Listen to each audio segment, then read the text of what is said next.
Puji Tuhan, kita buka firman Tuhan dari Injil Markus pasalnya yang kelima. Firman Tuhan saya beri tema babi lebih berharga dari jiwa.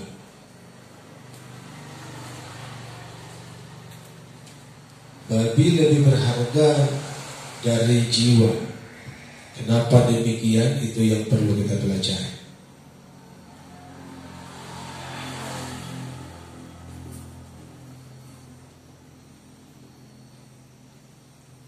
Markus pasal 5 mulai ayat 1, lalu sampailah mereka di seberang danau di daerah orang Gerasa.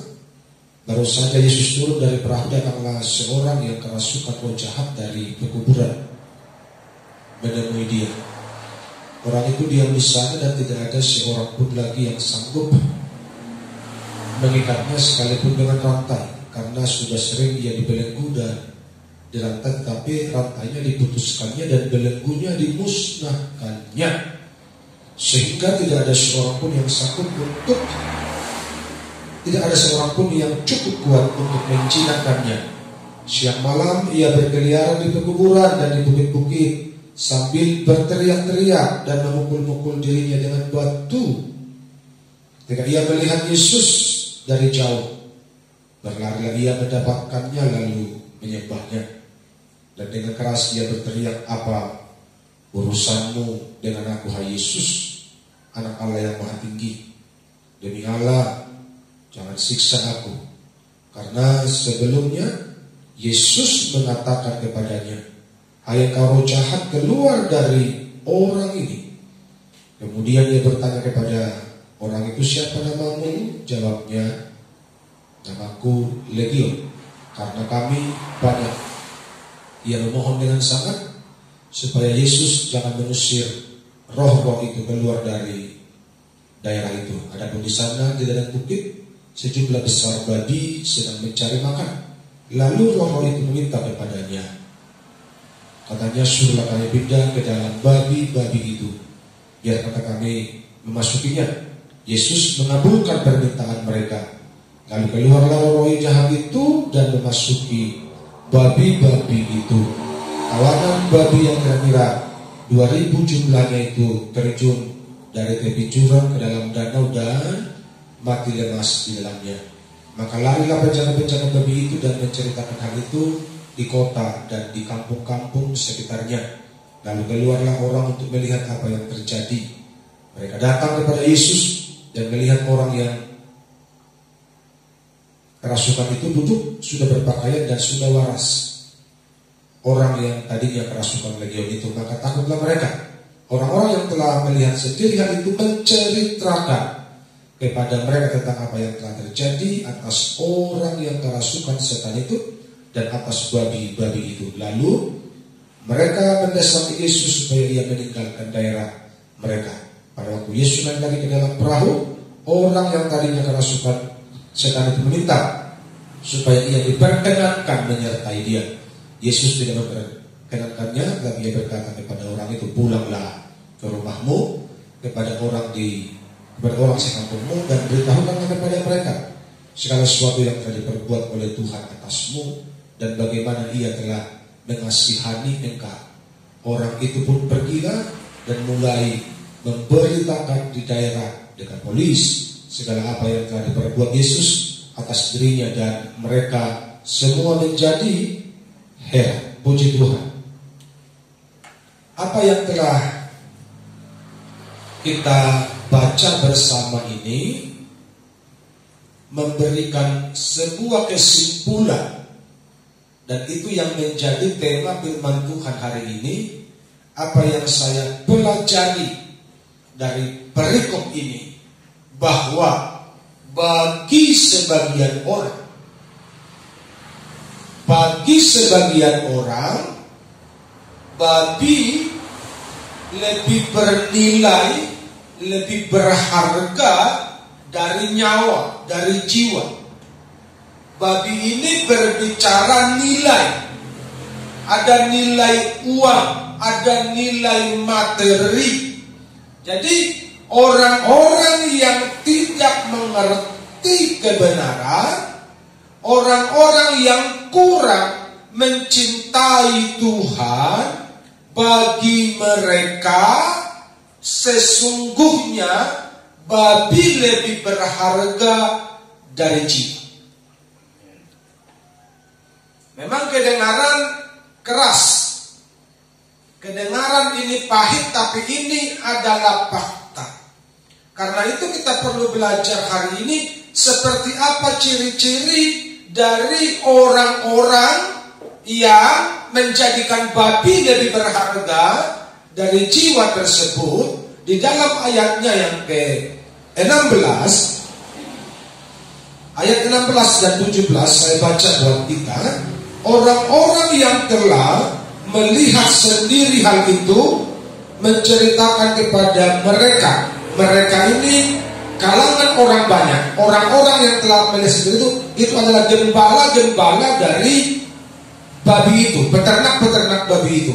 Jadi mereka menceritakan tentang orang yang kerasukan setan itu dan tentang babi-babi itu. Lalu mereka mendesak Yesus supaya ia meninggalkan daerah mereka. Penduduk Gerasa menjadi keberatan, menjadi tidak terima ketika para peternak babi itu menceritakan ada 2.000 babi yang terjun ke danau dan mati lemas. Ini yang menjadi nomor 1 berita yang viral, berita yang trending yang mereka dengar.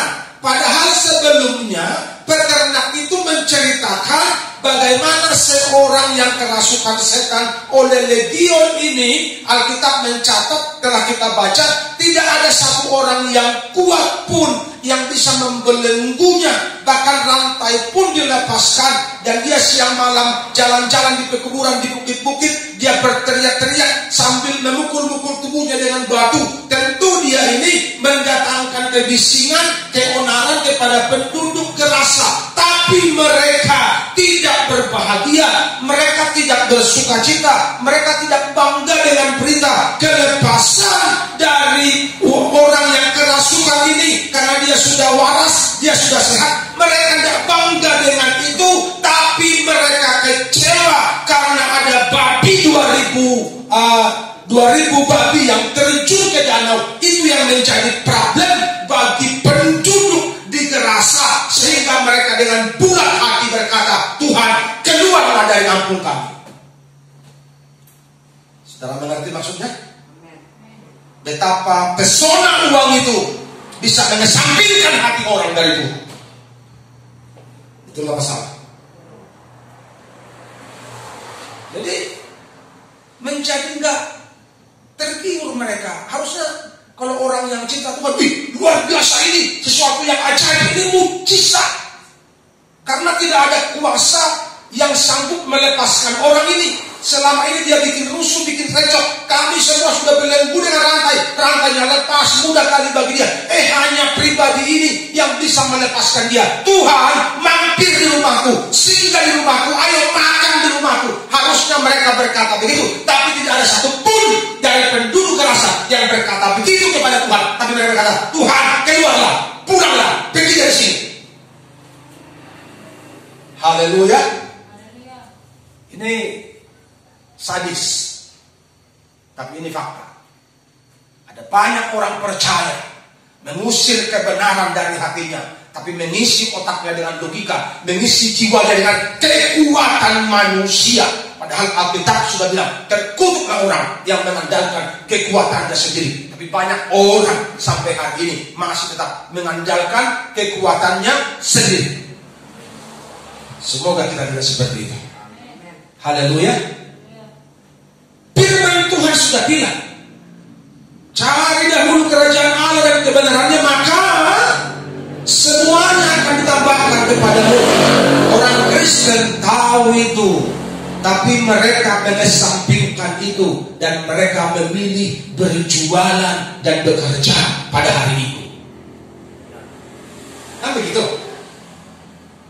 Jadi mengesampingkan kebenaran, nilai babi, nilai uang, nilai materi sepertinya menjadi lebih berharga. Mereka tidak tahu bahwa kebenaran itu tidak bisa dibeli oleh uang. Dan itu hanya dapat dari Yesus Kristus Tuhan. Dan kebenaran itu hadir di Gerasa. Dia datang. Dia lepaskan ini si pria yang kerasukan legion, yang selama ini bikin onar, bikin huru hara. Dia berkata, pergi. Dan saya mau katakan kepada saudara, Tuhan itu kan tahunya bahwa babi itu ada harganya. Tidak mungkin Tuhan gak tahu babi itu bernilai. Kan begitu? Pasti ada harganya. Tapi mengapa ketika setan itu bilang, Tuhan jangan usir kami dari kota ini, suruh kami pindah ke babi-babi itu. Harusnya kan Tuhan bilang begini, lu tahu nggak, babi itu mahal. Udah setan aja lu belagu, kan begitu harus kata Tuhan. Setan nggak tahu diri, udah kita pindah ke babi lagi. Babi itu mahal, apalagi zaman sekarang, saat sekarang ini mahal kali pun babi, kan begitu. Saudara kalau hitung 2000 babi sekarang, makan babi lebih mahal dari hongko, dari kerbau. Wih, mahal kali itu. Tapi tahu saudara, jiwa kan lebih mahal. Amin. Karena jiwa kitanya, makanya Yesus rela mati. Bukan karena binatang, bukan karena babi. Betul apa salah? Jadi pengertian ini yang harus ada dan tersimpan dalam hati kita secara benar, supaya kita jangan tertipu oleh pesona dunia. Tahu kok Tuhan babi itu berharga, babi itu ada nilai. Tapi itulah Tuhan. Saya ulangi, itulah Tuhan kita yang suka menguji hati manusia. Haleluya. Kepercayaan Abraham diuji. Kan begitu. Kepercayaannya si Lot diuji. Saudara bisa bayangkan Lot dan istrinya ketika tinggal di Sodom, enak-enak, banyak harta bendanya, mereka orang kaya. Tiba-tiba datang malaikat Tuhan, keluar. Besok ini kota mau dihancurkan, mau dibakar. Gak ada pilihan karena dipaksa, pagi-pagi dipaksa kan? Paksa sampai mereka berlambat-lambat didorong. Tetapi istrinya Lot kan menoleh ke belakang. Kenapa? Karena dia nggak lulus dengan ujian. Seperti kata firman Tuhan, di mana hartamu berada, di sini hatimu berada. Mungkin pikirannya sesuatu, banyak kali babimu di sana, banyak kali ternakmu di sana. Ada kerbau, ada lembu, ada babi, ada ayam. Sayang kali itu. Sehingga dia menoleh ke belakang. Dan Alkitab mencatat dia menjadi tiang darah. Dan tanpa disadari banyak orang percaya hari ini memilih menjadi tiang garam daripada berjalan mengikuti kehendak Tuhan. Haleluya. Jadi kita harus mengerti, yang mau kita ikuti hari ini adalah kehendak Tuhan. Haleluya. Kehendak Tuhan. Ketika Yesus datang, kita harus bilang begini, Tuhan, masuk ke rumahku, tinggal di hidupku, jadilah kepala atas keluarga. Amen. Artinya hidup kita harus benar di hadapan Tuhan setiap hari. Haleluya. Orang Gerasa enggak.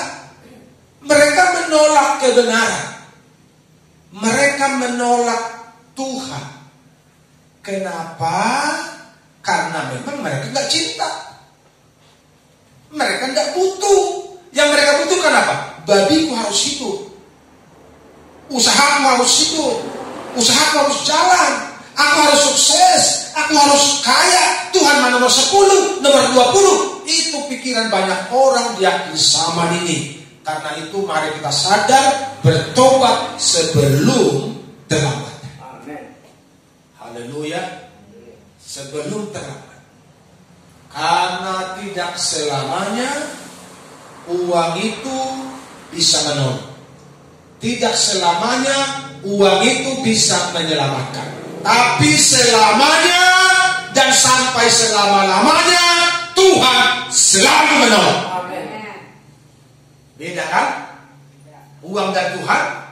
Kalau uang tidak selamanya, tidak selalu. Tapi Tuhan selalu dan selamanya siap menolong engkau. Tuhan selalu menolongku,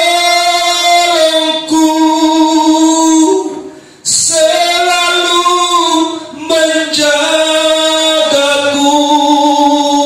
sehelai di rambutku tak akan terjatuh tanpa seizinmu. Haleluya. Tuhan selalu menolong orang-orang yang bersandar dan berharap kepada. Tapi ketika hati dan pikiran kita terarah kepada materi, terarah kepada nilai, maka yang kedua, poin yang kedua ini yang menjadi masalah buat kita. Ayatnya yang ke-13. Yesus nih mengabulkan permintaan mereka. Permintaan siapa itu? Permintaan setan itu, permintaan legion itu. Yesus mengabulkan permintaan mereka. Lalu keluarlah roh-roh jahat itu dan memasuki babi-babi itu. Kawanan babi itu yang kira-kira 2000 jumlahnya itu terjun dari tepi jurang ke dalam danau dan mati lemas di sana. Kalau sekiranya dimakan pun ini, kalau sekali mati 2000 tidak kemakan juga sekaligus. Karena kebanyakan, kan begitu. Jadi yang kedua, ciri-ciri orang yang merasa babi lebih berharga dari jiwa, maka dia akan berpikir untung rugi. Yang kedua, berpikir untung rugi. Sadia hargani, sayang kali itu. Dan tahu saudara, berpikir untung rugi ini pikiran manusiawi sebenarnya, tapi iblis ada di belakang ini. Kok gitu Pak? Sekali waktu ketika seorang perempuan menyiramkan minyak arwastu yang 300 dinar harganya kepada Tuhan, ada seorang dari murid itu yang berkata, sayang kali minyak itu. Seandainya minyak itu dijual seharga 300 dinar, uangnya bisa dibagi-bagikan kepada orang miskin. Tapi tahu saudara, dia nggak tulus bilang itu. Ada iblis di hatinya, iblis korupsi. Itulah masalah. Karena dia nggak korupsi. Jadi pikiran untung rugi inilah yang kerap kali banyak merasuki orang Kristen, merasuki orang percaya, sehingga mereka berkata begini, cukup aja lah 2 kali setahun kebaktian, Paskah dan Natal, sebagai tandanya kita orang Kristen. Terlebih dari itu, mari kita sibuk bekerja. Makanya hari Minggu bekerja, usaha. Makanya di Toba sana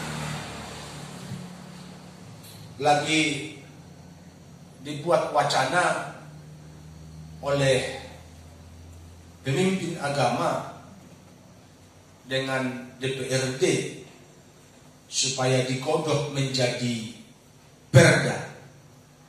Perdanya bahwa hari Minggu semua toko harus tutup. lagi itu masih wacana, belum masuk dalam tahap pembahasan. Kenapa seperti itu? Karena keprihatinan daripada pemimpin agama ini yang melihat bahwa hari Minggu kedai lebih ramai dari gereja, kode tua lebih ramai dari gereja. Kebetulan di Sedamanik hari Minggu pokan ramai sekali, gereja sepi. Itu yang terjadi pada hari Minggu, sehingga terjadi sebuah keprihatinan.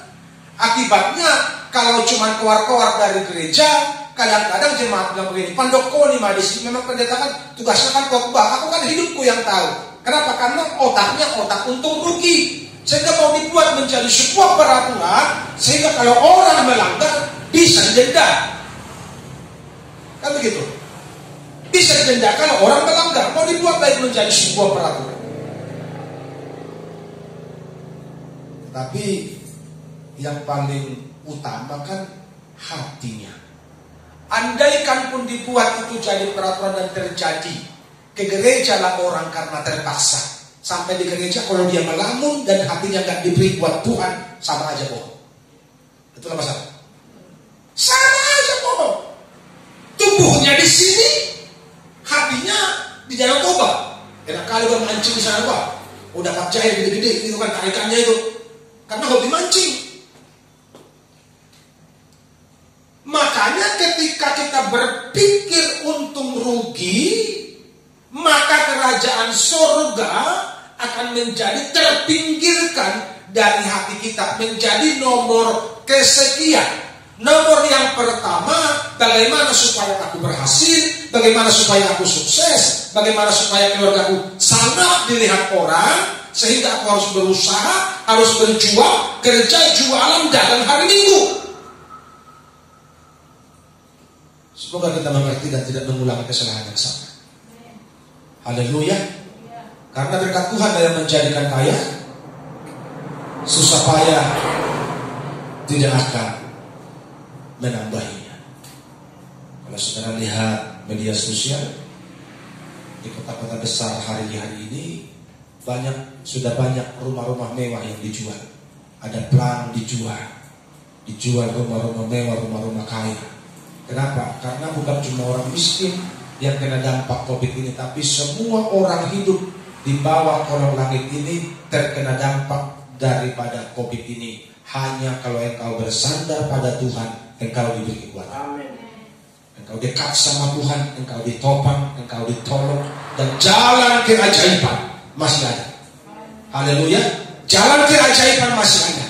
Jalan mujizat masih ada. Terbukti lewat apa? Ini orang yang kerasukan ini sembuh total, normal total, sehat total. Kenapa? Karena masih ada mujizat.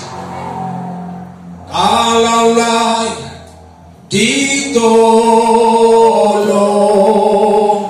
saya juga. Tapi kalau orang macam penduduk di Gerasa ini yang menolak kebenaran, menolak Tuhan, Tuhan pilihlah dari kampung kami, tak mungkin dapat mujizat, tak mungkin dapat pertolongan, karena hatinya sudah pahit dan tertutup kepada Tuhan. Hatinya hanya terbuka kepada uang, kepada babi yang berharga itu. Kalau jiwa, lu mau mampuslah, mau selamatlah, gak urusanku itu. Itu pikirnya orang kerasukan terhadap orang yang kerasukan itu. Lu lebih baik kerasukan sampai selama-lamanya, lu mati gak apa-apa, yang penting babi gue jangan korban. Itu bahasa kasarnya, kan betul begitu. Mending lu kerasukan terus, yang penting babi gue jangan korban dong, rugi. Tapi kalau orang yang cinta Tuhan, gak apa-apa rugi. Karena apa? Berkorban, yang penting jiwa selamat. Berkorban, yang penting pelayanan jalan. Berkorban, yang penting ada jiwa-jiwa yang diselamatkan. Penginjilan jalan, misi jalan. Karena memang kita ditugaskan berkorban untuk itu. Dan hanya orang yang mengerti kebenaran dan cinta Tuhan yang siap untuk itu. Berbahagialah engkau yang cinta Tuhan dan hidup dalam kebenaran. Haleluya.